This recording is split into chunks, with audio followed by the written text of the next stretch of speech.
हम लोगों ने, चलो एक कोई कर रहा है, सीएम स्टार्ट किया था, कम्युनिटी मेडिसिन, और उसमें मैंने आपको लेटेस्ट में पीडियाट्रिक्स, ऑब्स्टेट्रिक्स और जीरियाट्रिक्स पढ़ाया था, जिसमें हम लोगों ने आईएमआर पढ़ा था, एमएमआर पढ़ा था, है ना, एमसीएच केयर्स पढ़ी थी। ठीक है।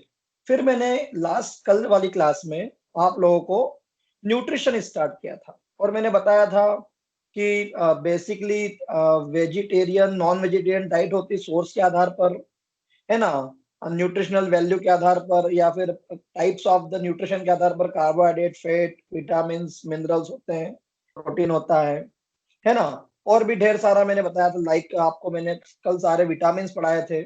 कल मैंने आपको फैट सॉल्युबल विटामिन पढ़ाए थे, vitamin A, vitamin D, vitamin E, vitamin के।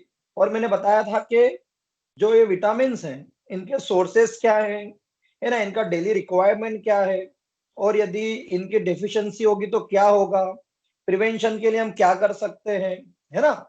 जैसे विटामिन डी यदि आपको कमी ऐसा लग रहा है कि यार कम हो सकता है, आप स्ट्रिक्ट वेजिटेरियन है, तो सन बाथ लीजिए, है ना। या फिर विटामिन डी 60,000 इंटरनेशनल यूनिट के कैप्सूल्स आते हैं, शेशे आते हैं, इंजेक्शन आते हैं, वो वीकली लगाना पड़ता है।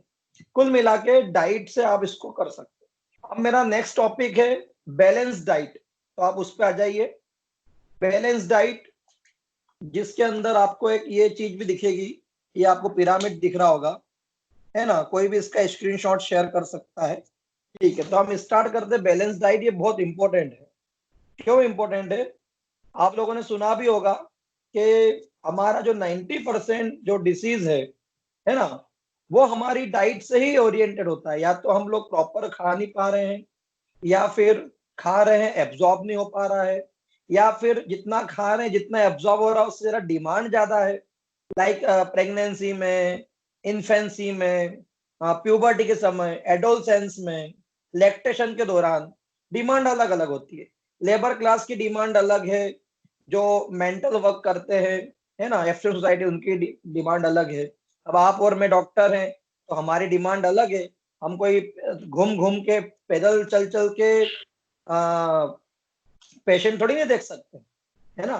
तो पॉइंट इज दैट, ये आकांक्षा ने बैलेंस डाइट वाला फोटो शेयर किया है, you can see over the Skype, है ना, ग्रुप पे। तो मैं कह रहा था कि बैलेंस डाइट ये सब्जेक्ट टू वेरिएशन है, और बताना चाह रहा हूं कि हर किसी कैलोरिक डिमांड, माइक ऑफ करो, अभी को नया जुड़ा है कामया, माइक ऑफ करो। हम बात कर रहे हैं कि बैलेंस डाइट यानी हर चीज बैलेंस में, प्रोटीन इतना होना चाहिए इतने परसेंट, कार्बोहाइड्रेट इतना होना चाहिए, फैट इतना होना चाहिए, मिनरल्स इतने होना चाहिए, विटामिन इतना होना चाहिए। क्योंकि आपने एक बहुत फेमस डायलॉग सुना होगा, अति सर्वत्र वर्ज्यते, ना अति कम होना चाहिए, ना अति ज्यादा होना चाहिए, एक बैलेंस्ड होना चाहिए। भैया प्रोटीन की यार तेरे को, है ना, तेरे हिसाब से तू देख, तू लेबर क्लास का है, तेरे को रोज 400 ग्राम यार प्रोटीन खाना चाहिए। तो यदि वो 400 ज्यादा खाएगा तो भी तकलीफ, 400 से कम खाएगा तो भी तकलीफ। कोई डॉक्टर है, इंजीनियर है, लॉयर है, जिनको फिजिकल वर्क कम होते हैं, सॉफ्टवेयर इंजीनियर्स हैं, तो उनको भैया तेरा तो 200 ग्राम प्रोटीन में काम चल जाएगा। और देखो फेट तो है ना 10-20 ग्राम ही खाना चाहिए बस, तो ज्यादा खाएगा तो ओबेसिटी हो जाएगी, है ना। कम खाओगे तो फिर फैटी एसिड ब्रेन को नहीं मिलेंगे, ब्रेन एट्रोफी हो जाएगा। सो एक पिरामिड बना रखा है आपने, देखो आप ग्रुप पे आ गया है, आप पिरामिड देख सकते हैं, है ना। और मैं आपको यहाँ दिखाता अभी हूँ बुक में, चलिए ये देखिए, ये जो पिरामिड आप देख पा रहे हैं, भैया टाइम पे ऐड हो जाया करो, है ना, आप आते हो मैं बाहर हो जाता। ये पिरामिड आप देख पा रहे हो बैलेंस डाइट का। सबसे नीचे जो है ना वो बॉडी बिल्डिंग प्रोटीन है, ग्रोथ और रिपेयर में काम आता है प्रोटीन। फिर उससे थोड़ा कम जो है वो हमको, जिसमें विटामिन वगैरह होते हैं वो, और थोड़ा ऊपर जाएंगे तो जिसमें कार्बोहाइड्रेट हो, और सबसे कम में हमें फेट वगैरह खाना है, मिनरल्स, विटामिन से सबसे कम क्वांटिटी होती है। ऐसा नहीं कि आप विटामिन 1 किलो 2 किलो खा लेते हो, है ना, बट प्रोटीन तो खा लेते हो। ठीक है। तो पॉइंट इज दैट के एक पैटर्न है, और आपको ये पिरामिड बता दूं मैं आपको, हमारा खाने का पैटर्न भी जो बहुत गलत है कहीं जगह, कि हम लोग क्या करते हैं जनरली स्टूडेंट लाइफ वगैरह में, कि सबसे ज्यादा कब खा लेते हैं हम लोग? रात को। सवेरे मेस वेस में खाना अच्छा मिला नहीं मिला, नाश्ता तो कॉलेज लाइफ स्कूल लाइफ में कहाँ मिलता है जनरली। लेकिन होना क्या चाहिए था? उल्टा। सबसे ज्यादा कब खाना चाहिए? 10-11 बजे के आसपास, 9 बजे के आसपास, नाश्ते में। फिर उसे थोड़ा कम खाना चाहिए लंच में, और सबसे कम खाना चाहिए, सबसे कम खाना चाहिए नाइट में। और बहुत सारे लोग तो अवॉइड करते हैं। आप में से बहुत सारे जैन लोग भी होंगे जो बोलते हैं भैया सूर्यास्त के बाद नहीं खाना चाहिए। तो इनके लॉजिक है, क्योंकि मेटाबॉलिक रेट कम हो जाती है, तो वो जो आप खा रहे हो वो यूटिलाइज नहीं होगा। बट मैंने अपनी लाइफ में, या आप लोग भी अधिकतर अधिकतर हम कब खाते हैं? रात को बेहतरीन ढाबे पे जाके, होटल में जाके। वो गलत है ना? तो balance diet subject to variation है। मैं थोड़ा सा पढ़ा देता हूँ, बाकी अपन ये बहुत बचपन से टॉपिक पढ़ रहे हैं, it's not big deal. So diet may be defined as the kind of food on which a person or group lives. A balanced diet is defined as the one which contain a variety of food in a such quantity and proportion that the needs of energy, amino acid, vitamin, मतलब carbohydrate, fat, protein, minerals, vitamins. भैया video of कर लो और समय पे जुड़ा करो, नहीं तो मैं भगा दूंगा, है ना? ठीक। मैं बता रहा था कि बैलेंस डाइट वो डाइट जिसमें हर चीज एक प्रपोर्शन में हो। प्रोटीन यार 40% होना चाहिए, कार्बोहाइड्रेट 30% होना चाहिए, 50% होना चाहिए, फैट 10% होना चाहिए, मिनरल्स विटामिन ये 8-10% होना चाहिए। तो कहने का मतलब एक फिक्स प्रपोर्शन में, सब्जेक्ट टू वेरिएशन। डॉक्टर को 2 किलो नहीं खाना है, लेबर क्लास को 2 किलो ही खाना है, तो अलग होता है। ठीक है? किसी का माइक ऑफ है? नया कौन जुड़ा अभी? इसको ले लीजिए।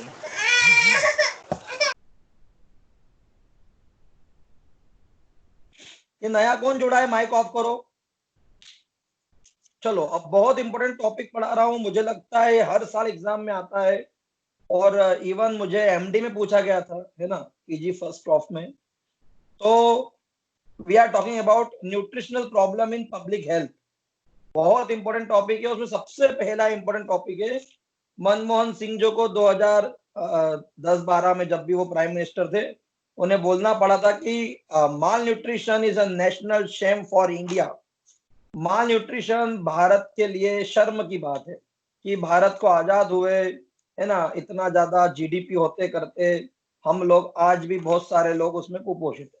बेटा टाइम पे ज्वाइन करा करो मनीषा, गलत बात है ये, है ना? क्यों मैं इतना 10-10 मिनट पहले मैसेज करता हूँ?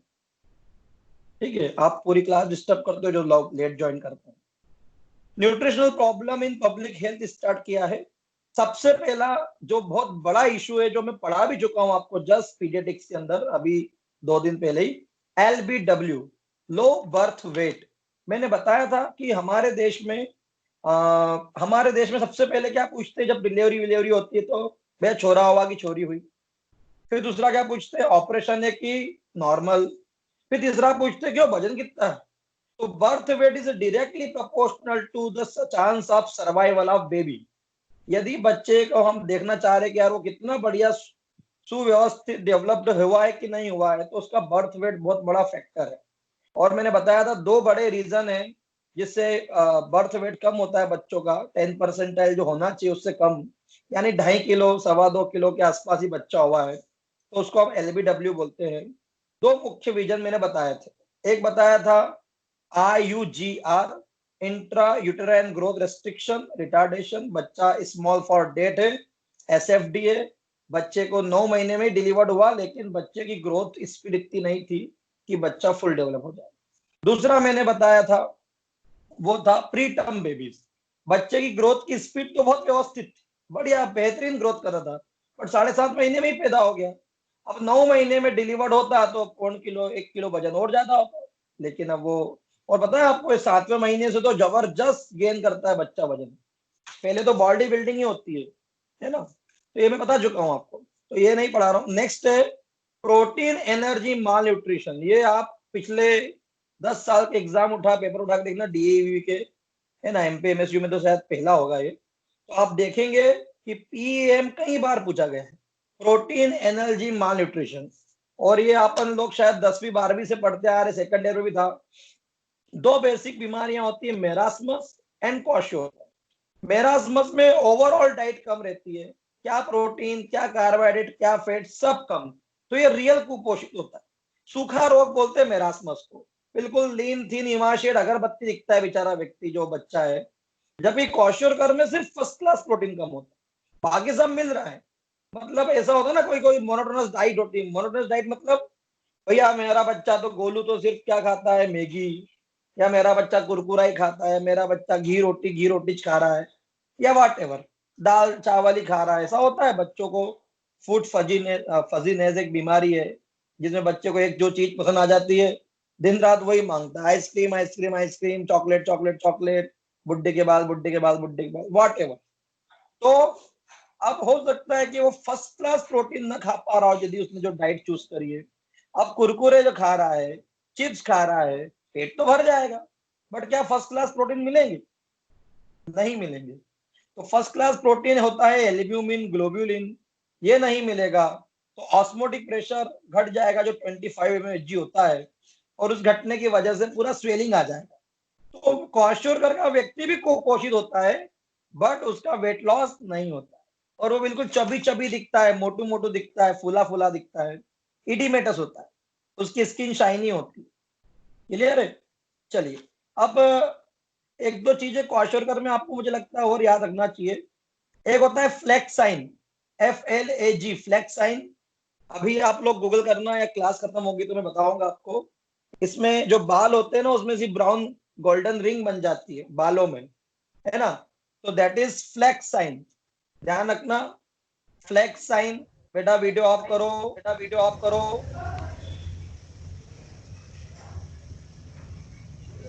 दूसरा, मैं बता रहा था, माइक भी ऑफ कर लो। दूसरा क्वाशोरकर का एक और बहुत कीनोट सिम्टम है, वो है फैन पेंट, यानी पूरा ऐसा जैसे वो होता है ना ऑयल पेंट, ऐसे स्किन पे ऐसे शाइनी शाइनी स्किन में परतें आने लग जाती है बच्चे के। ये भी क्वाशोर का एक बहुत कीनोट सिम्टम है ना। और एक मेंटल सिम्टम भी होता है, बताऊंगा। तो हम स्टार्ट करते हैं प्रोटीन एलर्जी मालन्यूट्रिशन। इसमें दो ही पॉइंट आपको समझना है, मेरास्मस और क्वाशोर। ओवरऑल मेरास्मस में वेट कम होगा, सारे न्यूट्रिएंट घट जाएंगे। मेरास्मस में सिर्फ फर्स्ट क्लास प्रोटीन घटता है क्वाशोरकर में। क्वाशोरकर जो होता है उसमें व्यक्ति इडिमेटस रहता है, जबकि मेरास्मस में ऐसा कुछ नहीं होता है। क्वाशोरकर के अंदर शाइनी इडिमेटस स्किन, फैंट पैंट स्किन होती है, फ्लेक्स साइन मिलता है, ऐसा इसमें कुछ नहीं मिलता है। तो हम बात करते हैं protein energy malnutrition is identified as a major health problem in India. It occur particularly in the weakening and children in the first year of life. ये छोटे बच्चों को बहुत कॉमन होते हैं, 1-2 साल के बच्चों को, ठीक है। और ये बहुत इंपॉर्टेंट फैक्टर है चाइल्डहुड मॉर्बिडिटी एंड मॉर्टेलिटी का। छोटे बच्चे जो बीमार पड़ते हैं, कुपोषित बच्चे ज्यादा बीमार पड़ते हैं। दूसरा, मृत्यु दर भी इनमें ज्यादा होती है। क्या ज्यादा होती है बेटा? मृत्यु दर। और मैंने बताया था कि जितना ज्यादा अच्छा मेरास्मस वगैरह बच्चे को नहीं होगा, जितना अच्छा वजन होगा, उसके सर्वाइवल चांसेस उतना ज्यादा हो। ठीक है, तो दो वेराइटी होती है, क्वाशियोरकर और मेरास्मस। क्लियर है? चलो थोड़ा आगे बढ़ते हैं, मैं आपको दोनों में डिफरेंस बता देता हूं। मेरास्मस, मेरास्मस में क्या प्रोटीन, क्या फैट, क्या कार्बोहाइड्रेट सब कम हो गया है। मसल्स वास्टिंग भी दिखती है क्योंकि वो सूख गया है पूरा, सब खत्म हो गया है। जबकि क्वाशियोरकर में क्या होता है, मसल्स वास्टिंग तो होती है क्योंकि प्रोटीन नहीं है, लेकिन वो विजिबल नहीं होती क्योंकि उसके ऊपर कौन सुप्राइडेट जुड़ा रहता है, कौन उसको ओवरकम कर देता है, ईडीम। फेट वास्टिंग भी मिलती है किसमें, मेरास्मस में, जबकि फेट रहती है किसमें, क्वाशियोरकर में, क्योंकि इसमें सिर्फ प्रोटीन कम हुआ। एडिमा मेरास्मस में नहीं मिलता है, क्वाशियोरकर में मिलता है। वेट मेरास्मस में कम दिखता है क्योंकि सूख गया, जबकि एडिमा की वजह से वेट नॉर्मल होता है किसका, क्वाशियोरकर। तो जो आप वेट वेट वेट करके भी आप जो समझते कि यार वेट अच्छा है मतलब बच्चा अच्छा है, वेट में भी टर्म्स एंड कंडीशन अप्लाई है। ठीक है, एपेटाइट दोनों में अच्छी होती है, बट बेचारे समस्या क्या है, मेरास्मस वाला बच्चा तो बेचारा उसको मिल ही नहीं रहा है, वो कुपोषित है। और ये भारत के लिए शर्म की बात, जिसके यहाँ हमारे यहाँ पे 2 टाइम खाना नहीं मिलता भरपूर पेट। ठीक है, और बताऊंगा इसके लिए भारत सरकार ने सन 1960-70 से ही मिड डे मील प्रोग्राम चला रखा है, जो अभी पिछले 4-5 सालों में बहुत हाईलाइट भी हुआ है ना। और उसमें देखा गया, बताया गया कि भैया बच्चे की रिक्वायरमेंट का 1/3, यानी बच्चा मान लो 1 किलो खाना खाता है डेली, तो लगभग 350 ग्राम खाना उसको स्कूल से ही मिल जाना चाहिए। तो बाकी भले कोई गरीब भी हो तो 200-400-500 ग्राम एक बार तो खिलाया खाना, तो ठीक है, 70-80% न्यूट्रिशन मिल जाए, इट्स ओके। लेकिन ऐसा हमारे देश में फिर भी नहीं हो रहा, बच्चे स्कूल ही नहीं जाते, मिड डे मील में भ्रष्टाचार है, क्या करें, है ना। तो एपेटाइट अच्छी रहती है, लेकिन मेरास्मस वाला बेचारा खा नहीं पाता। और क्वाशोकर में एपेटाइट वगैरह इतनी अच्छी नहीं रहती, क्योंकि उसमें फूड फर्टिनेस है। वो बोले नहीं, कुरकुरे कुरकुरे कुरकुरे ही खाना है, तो वो गड़बड़ हो रही है। ठीक है, डायरिया दोनों में हो सकता है। स्किन चेंजेस मैंने बताया, फ्लेकी पेंट अपीयरेंस मिलता है। अभी आप लोग जस्ट क्लास खत्म होगी तो मैं गूगल करके गूगल इमेज आपको शेयर करूंगा। फ्लैकी पेंट, जैसे ऑयल पेंट जैसी स्किन चिप, पूरे व्हाइट व्हाइट क्रीमी कलर के धब्बे पड़ जाते हैं स्किन पे, है ना। हेयर में मैंने बताया था आपको, हेयर क्या होता है, क्वाशोकर में बहुत जल्दी झड़ने लग जाते हैं।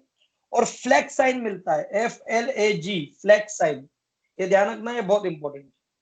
ठीक है, चलो, सीरम एल्बुमिन वगैरह कराओगे तो क्वाशोकर में कम मिलेगा, मेरा मतलब सभी कम मिलेगा, क्या एल्बुमिन सभी कम मिलेगा। ठीक है, तो ये कुछ चीजें थी जो आपको इन दोनों में पता होना चाहिए। ठीक है, चलो आगे बढ़ते हैं। बच्चों का जो असिस्ट करने का होता है पीडियाट्रिक्स में, उसमें एक तो अपन वेट चेक करते हैं, हाइट चेक करते हैं, और एक और होता है आर्म सरकमफ्रेंस, है ना, head circumference, arm circumference, chest circumference, ये भी चेक करना होता है। सबसे अच्छा तरीका है आर्म सरकमफ्रेंस, क्योंकि ये प्योर प्रोटीन का है, बाइसेप्स ट्राइसेप्स, है ना। तो ये यदि किसी को प्रोटीन की कमी है तो आप आर्म सरकमफ्रेंस चेक करिए, जो उसकी उम्र है उसके हिसाब से कम निकलेगी तो वो मेरास्मस का व्यक्ति है, क्वाशोकर भी हो सकता है। और यदि नॉर्मल है तो इट मीन्स कि वो उसको PEM तो नहीं। ठीक है, चलो, क्या प्रिवेंशन कर सकते हैं। मैंने आपको 4 प्रिवेंशन बताए थे, pre model prevention, primary prevention, secondary prevention, tertiary prevention. उसमें मैंने बताया था सबसे पहले हम हेल्थ को प्रमोट करते हैं। याद करिए, मैंने बताया था कि हेल्थ को हम इतनी अच्छी कर दें, जैसे कोई व्यक्ति के घर में हिस्ट्री है हार्ट अटैक की, तो बच्चे को शुरू से ही बेटा देखो देखो ये तेल वेल, ये कोलेस्ट्रॉल वाली चीजें मत खा, ये मीठा ज्यादा मत खा, और तू रोज चल अपन 5 किलोमीटर वॉक करेंगे, रनिंग करेंगे, जॉगिंग करेंगे। उसको स्पोर्ट्स में भी ऐसा इंटरेस्ट दिलाओ कि चलो अपन फुटबॉल खेलेंगे, स्विमिंग स्टार्ट करवा दो, मैराथन दौड़वाओ, है ना, बाइसिकलिंग का उसको राइडिंग का शौक करवा दो, है ना, ट्रेकिंग वेकिंग का शौक करवा दो। तो उसने 15-20-30 साल यही करा, उसने अपनी हेल्थ को इतना बढ़िया रखा है कि थ्राम्बोसिस एथेरोस्क्लेरोसिस होगा ही नहीं। डाइट बढ़िया रखी है, स्ट्रेस को उसने दूर नहीं आने दिया योगा और मेडिटेशन कर। हेल्थ प्रमोशन, तो यहाँ पर भी हमें हेल्थ प्रमोट करना है। देखो, कुपोषण की एक बहुत बड़ी वजह है इन्फेक्शियस डिसीज। क्यों, अब किसी को डायरिया लग गया, किसी को बुखार आ रहा है, फ्लू आ रहा है, निमोनिया हो रहा है, बोले टाइफाइड हो गया, ज्वेंटिस हो गया, पूरी हेल्थ झटका जाती है। बोले यार तू तो बहुत दुबला हो गया यार पहले से। अरे यार वो टाइफाइड हो गया था, 20-25 दिन तो खाना वाना कहीं भा ही नहीं रहा था, खाने की खुशबू से भी उल्टियां हो रही थी, खा कहीं नहीं रहे थे, निकाल ज्यादा रहे थे, तो यार हेल्थ डाउन होगी। तो बीमार होने पर इसलिए हेल्थ को प्रमोट करना चाहिए, व्यक्ति स्वस्थ रहे। फिर भले वो 70% भी खाएगा ना तो इतना फर्क नहीं पड़ेगा, लेकिन यदि व्यक्ति बीमार है और वो फिर हल तो 100% खा ही नहीं पाएगा। हम देखते हैं, हमको जरा सा बुखार आता है, हमको भूख नहीं लगती, वायरल में भूख नहीं लगती, टाइफाइड में भूख नहीं, ढेर सारी बीमारियां, तो खाएगा ही नहीं, और जब पर ठूस भी लिया तो उल्टियां हो जाएगी, 10 लग जाएंगे, तो और नुकसान, गरीब गिला। तो पहला आपकी बुक में लिखा है प्रिवेंशन में health promotion. Pregnant woman, lactating woman को भी एजुकेट करना है कि वो भी खूब खाए पिए, जिससे बच्चे को अच्छा न्यूट्रिशन मिले। ब्रेस्ट फीडिंग को प्रमोट करना है। लो कॉस्ट विनिंग फूड, ये विनिंग फूड क्या होता है धार वाले, कोई एक माइक अनम्यूट करके बताओ, what is winning food. Sir जो बेबी होता है छोटा, वो जब फर्स्ट टाइम उसको खाना खिलाते हैं उसको विनिंग फूड बोलते हैं, ठीक है, सीरियल वगैरह। What is winning, what is winning.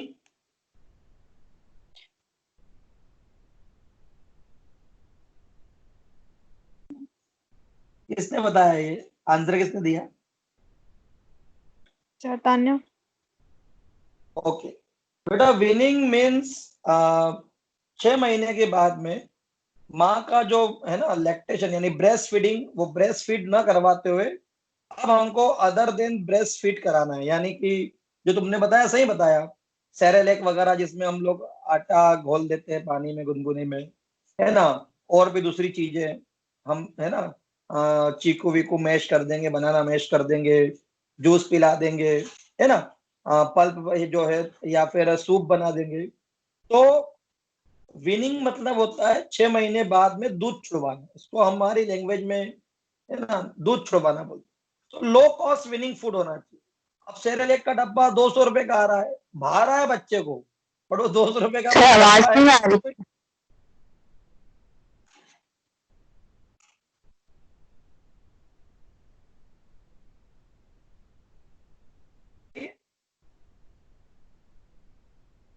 मेरी आवाज आ रही है? यस सर आ रही है। पहले भी आ रही थी। पहले भी आ रही थी। चलो, जिसको नहीं आती है तो पहले वो एग्जिट होके ज्वाइन कर लिया करो, है ना। चलो, हो सकता है उसको नहीं आ रही हो इंडिविजुअल। तो हम बात कर रहे थे विनिंग फूड, सस्ते विनिंग फूड होना चाहिए। सस्ते होंगे तभी हर कोई अफोर्ड कर पाएगा, है ना, नहीं तो कई बार। ठीक है, तो ये कुछ चीजें थी जो हेल्थ को प्रमोट कर रहे थे। न्यूट्रिशनल एजुकेशन भी होना चाहिए। भैया लोगों को सिखाओ कि आपको क्या खाना है क्या नहीं खाना है। बोले अरे हमारा बच्चा तो 4 किलो कुरकुरे खा जाता है रोज। तो भैया 4 किलो कुरकुरे खाने से उसका भाई न्यूट्रिशन थोड़ी नहीं सुधरेगा, है ना, वो तो कुपोषित ही रहेगा। ठीक है, तो पॉइंट इज दैट कि आपको सिखाना है कि आपको ये खिलाना है। बच्चे तो नाटक करते ही करते हैं, हमें पेरेंट को एजुकेट करना है कि आप ऐसे स्टाइल में खिलाओ, है ना। होम इकोनॉमिक्स सिखाओ, क्योंकि फाइनली बात तो वहीं आ जाती है। मैं आपको बोलूंगा कि भैया तुम तो रोज बढ़िया सेवफल खाओ, अंजीर, अखरोट, बादाम, पिस्ता, है ना, ये खाओ। लेकिन क्या होगा, क्या ये पॉसिबल है हर किसी के लिए? नहीं पॉसिबल है। और बीइंग होम्योपैथ हम लोगों के लिए तो इनिशियली जो है वो बहुत समय हमें समस्या होती है। तो होम इकोनॉमिक्स भी बहुत इंपॉर्टेंट। ठीक है, चलो भैया ये बहुत बड़ा ग्रुप है, मैं, आप लोग ज्वाइन करते हो मेरा वीडियो हो जाए। ठीक है, और फैमिली प्लानिंग करना, देखो फाइनली बात वहीं घूम फिर के आ गई। एक बच्चा है, 2 बच्चे हैं, तो सभी पर बढ़िया फोकस होंगे। 10-12 है तो अरे वो तुम्हारा बच्चे को वो कुपोषण हो गया, कौन सा बच्चा है? अरे वो 8वें नंबर वाला, अरे हाँ यार वो उसका ध्यान नहीं दे पाई। तो पॉइंट इज दैट कि 1 या 2 बच्चे हैं उसमें बेहतरीन फोकस हो, और हमारी इकोनॉमी स्थिति ठीक ठाक भी होगी तो हम उसको पाल लेंगे। 10-12 करेंगे तो अमीर भी होंगे तो गरीब बन जाएंगे, है ना। स्कूल कॉलेज की फीस तो कितनी है आप सब जानते ही हो। ठीक है, नाउ दूसरा है स्पेसिफिक प्रोटेक्शन, बच्चे को इम्यूनाइज कर दो। और एक होता है फूड फोर्टिफिकेशन, जैसे दूध में बोनविटा डाल दो, प्रोटीन एक्स डाल दो, है ना, या फिर और जैसे हलवा बनाया, उसको हलवा पसंद है तो उसमें ड्राई फ्रूट्स डाल दो। सूप बना रहे हो तो उसके अंदर गाजर वाजर चुकंदर वुकंदर मिला के टिका दो। टमाटो सूप के नाम पे सारी चीजें आ गई, दैट इज फूड फोर्टिफिकेशन। उसको इम्यूनाइज भी करो जिससे उसको बीमारियां ना हो। और तो और उसको ऐसी खाना दो जिसमें अंडा हो, मिल्क हो, फ्रेश फ्रूट्स हो। ये स्पेसिफिक प्रोटेक्शन है। फिर यदि कोई बीमारी हो जाए फटाफट ठीक कर दो, स्पेशली डायरिया। देखो ये डीवीटी जो होती है ना, DVT, what is the full form of DVT? Dhar वाले बताएं। डायरिया, वॉमिटिंग, डिहाइड्रेशन, है ना। ये बहुत बच्चों को बहुत निपटाता है, मार भी डालता है। डिहाइड्रेशन हुआ, शॉक लगा, मौत हो गई, है ना। तो इन सबको बहुत जल्दी आपको ठीक करना पड़ेगा, और जितना जल्दी हो सकता है आप इन्फेक्शन और जीआईटी डिसऑर्डर कंट्रोल करके फटाफट ठीक करें, ताकि बच्चे की हेल्थ को डिटोरिएट ना करें। एंड लास्ट, यदि सब कुछ हो गया तो रिहैब करना है। न्यूट्रिशनल रिहैब सर्विसेज होती है, हॉस्पिटल ट्रीटमेंट होता है, फॉलोअप होता है। और इस तरह से हम प्रोटीन एनर्जी माल न्यूट्रिशन से लड़ सकते हैं। ओके, तो it is all about PM. डीईईवीवी वालों को 20 मार्क्स में आता है, और एमपीएमएसयू में 10 नंबर में आता है। ठीक है, नेक्स्ट टॉपिक है, मैं ज्यादा डीप में जाऊंगा नहीं, मैंने कल ही पढ़ाया, फिर भी विटामिन है। जीरोप्थेल्मिया, ये थर्ड ईयर में भी आपने पढ़ा था। जीरोसिस, ड्राई आई, जिसमें कॉर्नियल ड्राइनेस एंड ओपेसिटी भी हो जाती है, कॉर्निया गल जाता है, केरेडोमलेशिया हो जाता है, व्हाइट चौकी चौकी डिपोजिशन होता है, है ना, और पूरी आंख सूखने लग जाती है, बिकॉज टीयर फिल्म अनस्टेबल हो जाती है। और तो और जीरोप्थेल्मिया में नाइट ब्लाइंडनेस भी मिलती है, क्योंकि विटामिन ए रोडोप्सिन का प्रीकर्सर होता है। ठीक है, तो ये जीरोप्थेल्मिया है, आई डोंट थिंक सो कि आपको ये पढ़ाना है ना। और बहुत सारा फूड ऐसा होता है जिसमें विटामिन ए को फोर्टिफाइड किया गया है, स्पेशली डालडा घी, वनस्पति घी, इनमें। ठीक है, और या फिर जो आप प्रोटीन एक्स या जो विटा ये खाते हो बॉर्न विटा वगैरह उसमें। ठीक है, नेक्स्ट टॉपिक हम स्टार्ट कर रहे हैं, बहुत ही इंपॉर्टेंट है, आईडीडी, आयोडीन डेफिशिएंसी डिसऑर्डर। निकालिए, मैं आपको भारत का एक नक्शा दिखा रहा हूं, उसमें जो आपको डार्क बेंड दिख रहा है, देखो आपको नॉर्थ ईस्ट के दिख रहे होंगे, मेघालय वगैरह, है ना। थोड़ा जो अपना छत्तीसगढ़ जो अलग हो गया वो हिस्सा दिख रहा है ना। उधर बिहार का और जम्मू कश्मीर का हिस्सा दिख रहा है, हिमाचल प्रदेश का हिस्सा दिख रहा है, पर्वतीय उत्तराखंड का हिस्सा दिख रहा है। तो ये जो है ना नॉर्थ ईस्ट और इधर वाले पूर्वी क्षेत्र जो है ना, वो जो बेल्ट है, और थोड़ा छत्तीसगढ़ का वो वाला हिस्सा, ये पुराना पुराना ये है आपकी बुक में मैप, तो उसमें एमपी में ही दिख रहा है छत्तीसगढ़, बट वो अलग हो चुका है, बट कोई बात नहीं। तो वो छत्तीसगढ़ का एक पूरा एक बेल्ट, उत्तराखंड, यूपी के कुछ हिस्से, जम्मू कश्मीर, पंजाब, और north east like Arunachal Pradesh, है ना, मिजोरम, नागालैंड, असम, त्रिपुरा, इनमें जो पहाड़ी क्षेत्र है वहां की मिट्टी में, पानी में बेहतरीन आयोडीन की डिफिशियंसी जबरदस्त, और इसी वजह से सबसे ज्यादा गोइटर के जो मरीज होते हैं, गोइटर, घेंगा रोग, है ना, पूरा गला सूज जाता है, हाइपोथायरॉयडिज्म, वो वही होता है, क्योंकि iodine is a principal requirement for thyroxine production. Thyroxine बनाने के लिए, एक मॉलिक्यूल थायरोक्सिन बनाने के लिए एक टायरोसिन जो एक अमीनो एसिड है, और 4 मॉलिक्यूल आयोडीन चाहिए। तो किसी के शरीर में आयोडीन नहीं होगा तो थायरोक्सिन नहीं बनेगा, T4, और थायरोक्सिन नहीं बनेगा तो गोइटर हो जाएगा, हाइपोथायरॉयडिज्म की बीमारी हो जाएगी, आप जानते ही हो, महिलाओं को बहुत ग्रस्त करती 10 गुना। तो क्या हुआ 1990 या 91 के अंदर, 1990-91 में, है ना, मैं भी बहुत छोटा था, आप बहुत सारे लोग तो आप में से पैदा भी नहीं होंगे। तो समस्या ये हुई थी कि वहां पर ये देखा गया कि यार बेहतरीन आईडीडी के बहुत केस बढ़ रहे हैं। तो उस समय तत्कालीन नरसिम्हा सरकार जो थी कांग्रेस की, उन्होंने एक बहुत बढ़िया दिमाग लगाया, उन्होंने बोला कि यार रोज आयोडीन की जरूरत कितनी पड़ती है? बोले यार आधा ग्राम बहुत है। बोले अच्छा, लोग नमक कितना खाते हैं? बोले यार अपने इंडिया में 5 से 10 ग्राम खाते हैं। बोले ठीक है, उस 5-10 ग्राम के अंदर आधा ग्राम आयोडीन आ जाए क्या? बोले हाँ यार बिल्कुल आ जाएगा।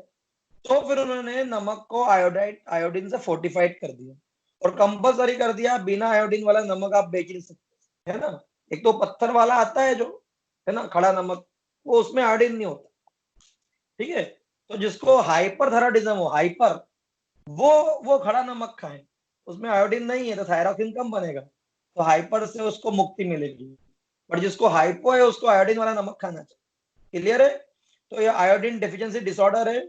मैं इसमें सीएम की थोड़ी लैंग्वेज घुसा रहा हूँ, बाकी आपको पूरा गोइटर ही लिख के आना है, और हाइपोथायरॉयडिज्म, भूख नहीं लगेगी, मोटा हो जाएगा व्यक्ति, नींद बहुत आएगी, कॉन्स्टिपेशन हो जाएगा, जो थायराइड की कमी से ठंड बहुत लगेगी because of the low BMR, heart rate कम हो जाएगी, ब्लड प्रेशर कम हो जाएगा, मसल्स में फटीगेबिलिटी आ जाएगी, दिन भर नींद ही नींद आएगी, है ना। लॉकडाउन में अपन ने सोने का ही काम किया हाइपोथायरॉयडिज्म के सिम्टम्स। तो मैं थोड़ा लैंग्वेज सीएम को बता रहा हूँ। आयोडीन डेफिशिएंसी जो है एक ये मेजर न्यूट्रिशनल प्रॉब्लम है इंडिया में, है ना, और इसको पहले लोग गोइटर से समझते थे, बिल्कुल सही बात है। ठीक है, हालांकि 1990 के बाद में इसमें बहुत कमी आई। क्यों कमी आ गई? क्योंकि हम लोगों ने नमक में इसको फोर्टिफाइड कर दिया। ठीक है, प्रॉब्लम भारत देश में कहां पर बहुत ज्यादा है? तो हिमालय गोइटर बेल्ट है। हिमालय गोइटर बेल्ट के अंदर जम्मू कश्मीर आता है, हिमाचल प्रदेश आता है, Punjab, Haryana, Delhi, UP, Bihar, West Bengal, Sikkim, Assam and Manipur, Nagaland and all, ये सब पूरा एक बेल्ट है जो आईडीडी से ग्रस्त है। अब आप सब जानते हो, इसे सिम्टम आप जानते हो, कंट्रोल कैसे करेंगे? सबसे बढ़िया जो रामबाण इलाज है इसका, वो है आयोडाइज सॉल्ट। तो नमक आयोडीन युक्त होना चाहिए, खत्म। ठीक है। आयोडाइज्ड ऑयल भी आता है, ठीक है। आयोडीन मॉनिटरिंग करा सकते हो आप लोग। इसके अलावा लोग एजुकेट करें कि आप आयोडीन इस तरह से खा सकते हैं। बहुत सारे फल सब्जियों में भी आयोडीन किसी किसी में मिलता है, तो आपको उसकी लिस्ट बना के आपके, है ना, आपके मरीज को बताना पड़ेगा भैया आपको हाइपो है तो आप ये खाइए, और हाइपर है तो ये ना खाइए, ठीक है। It is all about IDD. I hope 5 number में आता, आप समझ में आ गया होगा। नेक्स्ट टॉपिक इंटरेस्टिंग है, और ये भी बहुत कॉमन कहीं कहीं पर है, वो है एंडेमिक फ्लोरोसिस। उसके पहले, एंडेमिक मतलब तो जानते हो ना, ऐसी बीमारी जो पॉपुलेशन में बनी रहती है, कम्युनिटी में बनी रहती है। एपिडेमिक मतलब एक्सपेक्टेड फ्रीक्वेंसी से ज्यादा बीमारी हो गई। यदि मैं बोलूं कि हमारे इंदौर में मलेरिया के 1,000 मरीज मिले यार साहब मई में, तो यार ये तो एंडेमिक है यार। 5,000 की 5,000 की उम्मीद थी अपने को कि मई में होगा, लेकिन 1,000 ही हुआ, तो ये एंडेमिक है। 5,000 एक हो जाएगा तो वो एपिडेमिक हो जाएगा। और अमेरिका और फ्रांस में तो मलेरिया का एक भी मरीज मिला तो वो एपिडेमिक कहलाएगा, क्योंकि वहां तो जीरो फ्रीक्वेंसी होती है। That is a thing. तो एंडेमिक फ्लोरोसिस मतलब कि फ्लोरीन की अधिकता से, है ना, दांत सड़ जाते हैं, स्केलेटन खराब हो जाता है, बताऊंगा आपको, है ना। इसकी भी फोटो मैं आपको गूगल करके दूंगा, है ना, ग्रुप पे। एंडेमिक फ्लोरोसिस, है ना। मुझे 12-1 बजे याद दिला देना, मेरी 1:30 बजे तक क्लास है, उसके बाद ये आप खुद सर्च कर सकते हो। तो उसमें मैं बता रहा हूँ, आप में से कितने लोगों ने एक एड सुना है, ये गवर्नमेंट का एक एड है, सरपंच जी लाल मतलब खतरा। सुना है किसी ने? अरे ये सरपंच लाल लाल हैंडपंप पे लाल लाल पेंट पुतवा रहा था, फिर एक महिला बोलती है अच्छा लाल मतलब खतरा, मतलब ये पानी पीने में यूज नहीं करना है, कपड़े धो बर्तन धो, बाकी पीने में यूज नहीं करना। तो ऐसा क्यों लाल पुतवा रहा था वो सरपंच? क्योंकि वहां के जो हैंडपंप है या कुआ है, उसके पानी में, बोरिंग के पानी में फ्लोरीन बहुत ज्यादा है, हद ज्यादा, इतना ज्यादा कि वो पिएंगे तो फ्लोरोसिस करवाएगा, ठीक है। और वो दांत सड़वा देगा, स्केलेटल की वाट लगा देगा, नर्व की वाट लगा देगा। तो ये फ्लोरोसिस होता है, ये बहुत डेंजर है। लेकिन ये उन्हीं लोगों को होगा जो फ्लोरीन युक्त पानी पी रहे हैं, वो भी एक एक्सपेक्टेड क्वांटिटी से ज्यादा, कहीं ज्यादा, तो ही होगा। तो अच्छा है गवर्नमेंट ने इनिशिएटिव लिया है, और उन पे लाल लाल बुतवाने का मतलब ये हो गया कि आप इस पानी का यूज करो, पीने का पानी का व्यवस्था कहीं और से करना। बाकी इसको नहाओ धो, बढ़िया बर्तन मांजो, कपड़े धो, लेकिन पीना मत। तो पढ़ता हूं, in many part of the world where the drinking water contain excessive amount of fluorine, यदि 1 लीटर में 5 मिलीग्राम तक फ्लोरीन है, तो भैया ये तो मामला गंभीर है। नॉर्मली आधा मिलीग्राम, है ना, हो जाना चाहिए, आधा 1 मिलीग्राम बहुत है। 5 मिलीग्राम में तो टीडीएस बहुत हाई है, बहुत सॉल्टेड वाटर है, तो, है ना। एंडेमिक फ्लोरोसिस वहां मिलता है। Endemic fluorosis has been reported to important health problem, और भारत देश में ये आंध्र प्रदेश में बहुत है, उसमें भी नेल्लोर डिस्ट्रिक्ट में, पंजाब में बहुत है, हरियाणा, कर्नाटका, केरल एंड तमिलनाडु। तो ये इंपॉर्टेंट हेल्थ प्रॉब्लम है, लेकिन आपको नहीं समझ में आई है ज्यादा, क्यों इसके मरीज कम मिले, आपको देखने को नहीं मिले? बिकॉज हमारे एमपी में अधिकतर जगह पर पानी में फ्लोरीन नॉर्मल है, ज्यादा नहीं है, है ना। यदि हम केरला में रहते, कर्नाटका में रहते, नेल्लोर तमिलनाडु में रहते, तो हमारे पास एंडेमिक फ्लोरोसिस के बहुत सारे मरीज आते, है ना। बट हमें इसलिए नहीं पता। तो 2 टाइप का होता है फ्लोरोसिस। एक होता है डेंटल फ्लोरोसिस, मेरे दांत सड़ने लग जाते, पूरा पीला पीला डिपॉजिट हो जाता है यहाँ पे, दांत नुकीले होने लग जाते हैं, डेंटल फ्लोरोसिस, ठीक है। ये यदि व्यक्ति ने पानी पिया, और जब जनरली वो पानी जनरली तब पी रहा है जब उसका मतलब चाइल्डहुड चल रहा है, जब परमानेंट टीथ आते हैं तब, तो 7 साल तक यदि कोई बच्चा इस तरह का पानी पी रहा है, यदि शुरुआती 7 सालों में, तो उसको डेंटल फ्लोरोसिस होगा, ठीक है। दूसरा, पूरा मोटलिंग हो जाएगी, येलो येलो, आप डेंटल फ्लोरोसिस इमेज डालोगे तो आ जाएगा, है ना, पूरे पीले पीले दांत हो जाते, सड़ जाते हैं। और एक होता है स्केलेटन फ्लोरोसिस, यदि कोई व्यक्ति ऐसा पानी पी रहा है जहां पर फ्लोरीन 3 to 6 मिलीग्राम पर लीटर है, तो उनका तो स्केलेटन भी सड़ जाएगा, ऑस्टियोपोरोटिक हो जाएगा, है ना, पैथोलॉजिकल फ्रैक्चर्स हो जाएगा, ठीक है। जेनु वेलकम पूरे ऐसे घुटने से मुंह मुंह हो जाते हैं, है ना, ठीक है। तो ऐसे लोग जो ज्वार बहुत खाते हैं, ज्वार, उसमें फ्लोरीन ज्यादा होता है, उन लोगों को भी ये प्रॉब्लम होगी। ठीक है, क्या कर सकते हैं इसके इलाज के लिए? तो चेंजिंग द वाटर सोर्स, ठीक है, इसके अलावा कोई ऐसा इलाज नहीं है। या तो फिर आरओ लगवा लो, तो वो फ्लोरीन क्लोरीन सबको फेंक देगा बाहर, है ना। चलो, तो it is all about endemic fluorosis. ठीक है, नाउ लास्ट टॉपिक में और पढ़ा रहा हूँ सीएम में, फिर मैं रिपोर्ट पढ़ाऊंगा, वो है लेथेरिज्म। लेथेरिज्म एक दाल होती है जिसको हम उससे एक बीमारी होती है, उसको बोलते हैं लेथेरिज्म। खेसरी दाल कभी आपने सुना हो तो ठीक, ये एमपी में भी उगती है, रीवा सतना में। खेसरी दाल या इसी का एक और जो वैज्ञानिक नाम है वो है लेथायरस सेटाइवस। लेथायरस सेटाइवस, ये खेसरी दाल एक ऐसी टॉक्सिक दाल है जिसका एक टॉक्सिन भी है, ये भी पूछा गया था एग्जाम में, BOAA के नाम से। BOAA, beta oxalyl amino alanine, alanine यानी C6H5NH2। तो BOAA करके एक टॉक्सिन होता है जो पूरे नर्वस सिस्टम की वार्ड लगा देता है। मैं बताऊंगा आपको, इंसानों में न्यूरोलेथेरिज्म होता है, जानवरों में स्केलेटन होता है, मैं बताऊंगा, उस पर भी आऊंगा। बट ये खेसरी दाल तुअर दाल से मैच करती है।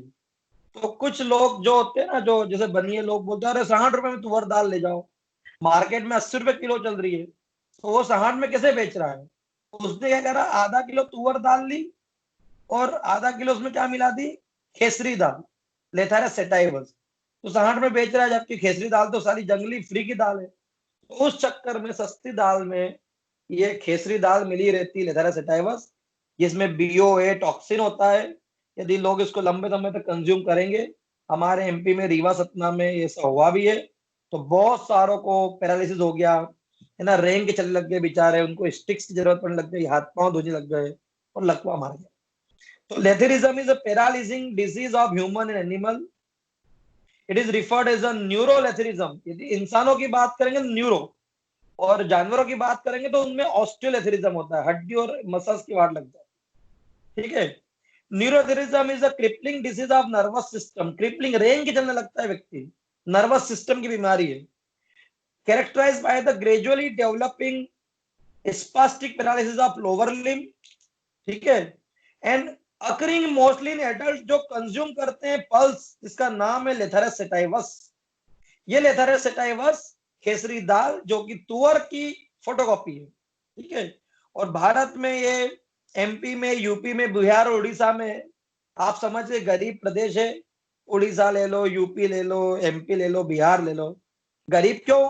क्योंकि ये जंगली दाल खाते हैं वो बेचारे, है ना।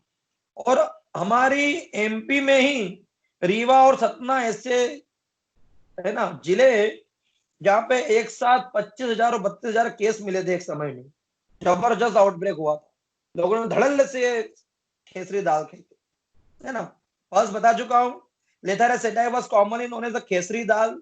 लोग इसको कोई त्योड़ा दाल बोलते हैं, कोई लग दाल बोलता है, कोई बत्रा बोलता है, कोई मतरा बोलता है, अपने अपने नाम है यार। रीवा सतना वाले से पूछ देना क्या बोलते हैं वो लोग, है ना। चलो, बट ये मैच करती है किसकी तरह, तुअर दाल। टॉक्सिन बता दिया मैंने, BOAA। क्या फुल फॉर्म है BOAA का, कोई बताओ? Beta oxalyl amino acid alanine. गलत, एलेनिन। ठीक है, गुड। बीमारी क्या है? यदि कोई व्यक्ति 10, 20, 30 है ना महीनों या साल, 2 साल तक में यदि ये दाल कंज्यूम कर रहा है, तो पहला एक है लेटेंट स्टेज रहती है। अभी उसने जहर खाया, लेकिन अभी इतना जहर नहीं बढ़ा कि उसको सिम्टम्स, लेटेंट स्टेज। लेकिन हाँ, वो अनगेटली गेट रहता है, मतलब खड़ा रहेगा तो, है ना, गिरने पड़ने के चांसेस ज्यादा रहेंगे, लड़खड़ाएगा। ये शुरुआती दौर है। फिर अगली स्टेज आती है नो स्टिक स्टेज, मतलब वो लड़खड़ा रहा है लेकिन इतना नहीं लड़खड़ा कि उसको लकड़ी का सहारा लेके चलना। फिर वन स्टिक स्टेज, अब हालत खराब हो गई, लकवा और एडवांस हो गया, अब व्यक्ति लड़खड़ा भी रहा है और उसको एक स्टिक के बिना वो चल नहीं सकता। बहुत सारे बुजुर्ग लोग होते हैं ना जो एक स्टिक लेके चलते हैं क्योंकि वो गिर सकते। ये वन स्टिक स्टेज है। अब मान लो इसमें भी और एडवांसमेंट आ गया, तो फिर होती 2 स्टिक स्टेज। फिर वो दोनों स्टिक या एक ऐसा आता है जो फ्रैक्चर वेक्चर जिसके हिप विप के हो जाते हैं, आर्थोपेडिक डॉक्टर देते हैं, उसमें अपन अपने आप घुसा लो और फिर टेक टेके चलते रहो, उसमें पूरा चारों ओर से वो, उसको ट्विस्टिंग स्टेज बोलते हैं। मान लो इससे भी यदि व्यक्ति नहीं सुधरा और दे खेसरी दाल निपटा रहा सस्ती वाली, तो फिर उसको आखिरी स्टेज होगी क्राउलर स्टेज। इसमें लकवा इतना खतरनाक हो जाएगा कि व्यक्ति उठ भी नहीं पाएगा, चलना तो बहुत दूर की बात, तो क्राउलिंग करेगा, क्राउलिंग रेंगेगा। समझ में आ रहा है? तो दिस इज अ लेथरिज्म। इलाज के लिए क्या करना है, विटामिन सी खिलाओ और इस क्रॉप को बैंड कर दो, और कर भी दिया गया है। टॉक्सिन रिमूव करने के लिए उसको उबाल के पूरा उबला हुआ पानी जो है वो फेंक दो। सबको यही करना चाहिए। यदि कोई व्यक्ति डायबिटिक है, उसको लगता है कि यार मेरे को थोड़ा तो चावल खाऊंगा यार, मेरे को पसंद है, तो उसको बोलो कि 2 4 5 घंटे पहले चावल गला के रखे और 10 15 बार अच्छे वॉश कर ले, उसका पूरा माल्ट एक्सट्रैक्ट हो जाएगा, है ना। गुनगुने पानी में भिगो लो। आपको दाल भी ऐसे ही बनाना चाहिए, आप गुनगुने पानी में उसको भिगो लो 1 घंटे 2 घंटे, पक भी जल्दी जाएगी और ऊपर का जो टॉक्सिन है पॉलिश वॉलिश में जो आता है वो सब रिमूव हो जाएगा। तो ये कर सकते है ना। It is all about CM में। आज मैंने इतना ही है ना। क्या क्या पढ़ाया अपन ने आज? बैलेंस डाइट पढ़ी, प्रोटीन इन माल न्यूट्रिशन में मेरास्मस क्वाशोरकर पढ़ा, है ना, xerophthalmia, iodine deficiency disorder, endemic fluorosis and lathyrism. ठीक है, now we are start repertory